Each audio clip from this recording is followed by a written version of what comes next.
Diana, how are you? Hi. What's crack-a-lackin'? What do we got? Well, I'm sort of kind of a beginner into real estate, and I just wanted to ask, I don't have any problem taking action. My problem is getting over that imposter syndrome because, come on, we're offering to buy a property, and yet, there's still that mentality of, okay, you have to have money to be able to acquire property. Sure. So that's kind of what's holding me back. Is the only problem that you just don't like putting your camera on too? I understand. Oh no, sorry about that. And I'm joking, right? Yeah. But I would say that's one of the most common things, right?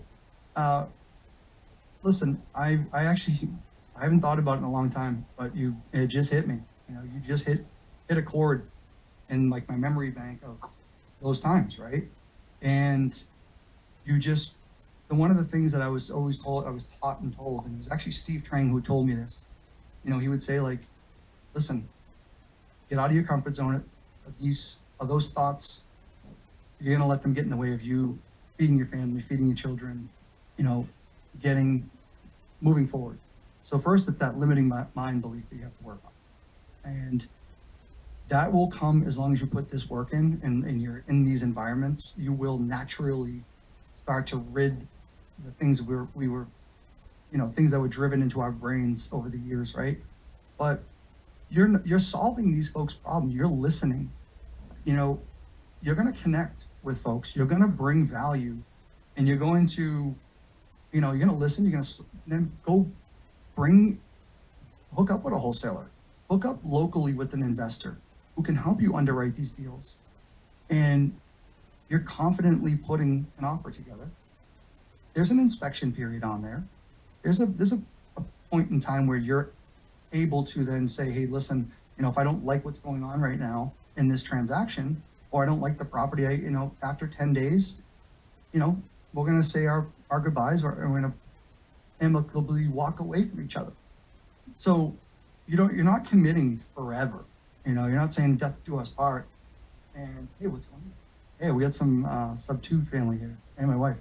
Um, so I would say that don't the imposter syndrome. It's real. It happens, but you cannot let it, you know, fester.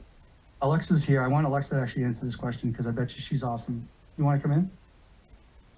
So, all right. Sorry, I had some sub two family here, guys. But yeah, I mean, Diana, talk to me here. Did any of that resonate? Like, Yeah, I mean, I get it. And I think the biggest challenge for us is um, the market that we are tapping into is more of a very conservative market, if you might want to consider it. I mean, we're not into the big cities. We're not into, a market like Texas or Florida or um, Arizona. So what we want is, something that we can really focus on and that we can relate to the sellers. However, I mean, relate to with the sellers in terms of, liking the area, liking um, the out of city kind of living. But then when we try to offer subject to them or explain what subject to is, they're kind of, yeah, no, we're not interested. And that's kind of um, demotivating, if you may say, because then, okay, what am I doing wrong? Should I shift another to another market where people are more open to creative financing, or should I stick with this and keep on digging and just wait until I've put all of the work in? yeah, no, and I think that again, that's that limiting. You're selling yourself short. So a confused mind always says no, right? Right. It could be that you're not explaining yourself correct. Are you even offering cash at all to these folks? We are. All That's right. that's yeah, that's what we would initially offer. And then if the cash wouldn't work for them in terms of because cash is expensive, we would have to put in there the carrying costs and whatnot. So they don't get that, and it's not for them to understand what are the hidden expenses of an investor. And so we package it for them as a lump sum. But then when they say that, no, that's way too low, or I cannot work with that, and then we would ask them, would you be open to give us terms? And then they would say, what do you mean terms? And so, for example, yesterday we had somebody who's willing to give us or assume their loan, right? And then so we said, okay, great, we'll give you a down payment, we'll give you we can close as early as next week, no problem. And then they said, what do you mean you can close as early as next week? You still have to qualify. And so they still want to go through that bank and that process, and so that the mortgage would be transferred to our name, and them leaving the picture completely. So I tried to explain, and my husband tried to explain as well, that okay, we want you to remain as the owner of the mortgage, and we even explained that you don't have any risk, because you'll still, if we default on the mortgage, then you still get the property. You can evict us, and and they said no. Yeah, and you're hitting the points. I just think that it's an education piece, truthfully, and it's really a closing. But interesting. My partner in the side comments earlier on said, Ted Miller said, creative finance and subject to it solves a certain problem, right? So are you aware of all the different pain points of these sellers? Because if they're not in enough pain, they're not, if they could be, they might not be in the position that they care to give their, there is a risk and reward for both parties, and a pro and a con and subject to. So, if you said it was a different, style or affluent neighborhood or something, they might just be like, listen, that's not for me. Assumption would be for me. You hear it often, but that's an objection that could be overcame too. So they're half there. They're willing to give their mortgage away. They're willing to allow someone to take the existing terms, and they understand the process, that there's equity left.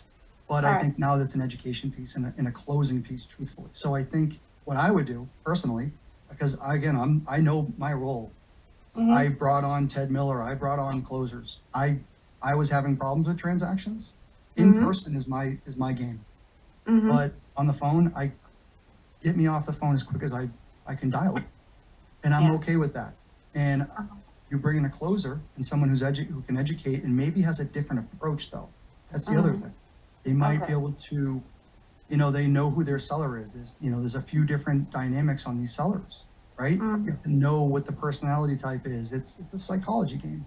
So if they're there and they understand it, and you bring them in, you'll be amazed at what the success you might have, and you just hire a gun.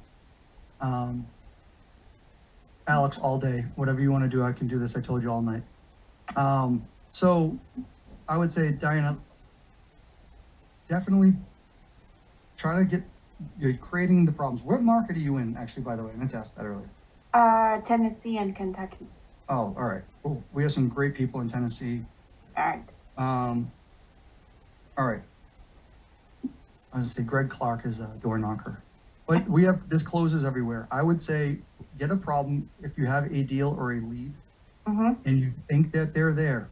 Go interview a few folks. I wouldn't say you're going to waste a bunch of people's time, right? But you want to find, maybe if you have a recording of the seller call, or if you understand the dynamics of who you're dealing with on the other end, that is going to be some powerful, that's a powerful tool where you can then pass it on to a closer, and they can do an education piece. Again, sometimes we just got to get out of our own way, and we're our own bottleneck, and let someone take a crack at it. Okay. So I hope I helped on the imposter syndrome and and at least overcoming some of the closing.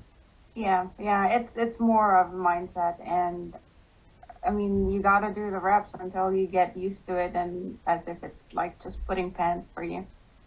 It is, and listen, there's some folks that they just don't get it, but also a lot of it is an education.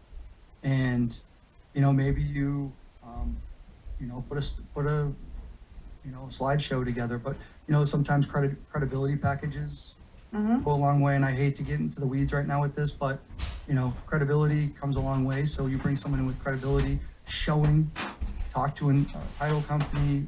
We have HUDs. We've had to jump over a few hurdles, and we say, no, we do these transactions all the time. Well, I never heard of it. Sounds fraudulent. Well, here's our HUDs, here's our bank statements, and here is our title company who we actually want to go through with.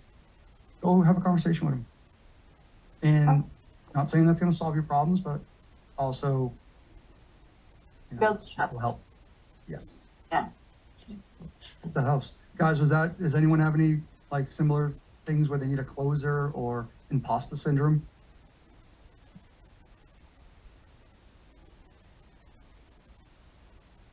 Yeah. Guys, it's all mindset too. Like it comes with time. It does. Right on. Thanks so much, Justin. Cool. You're very welcome.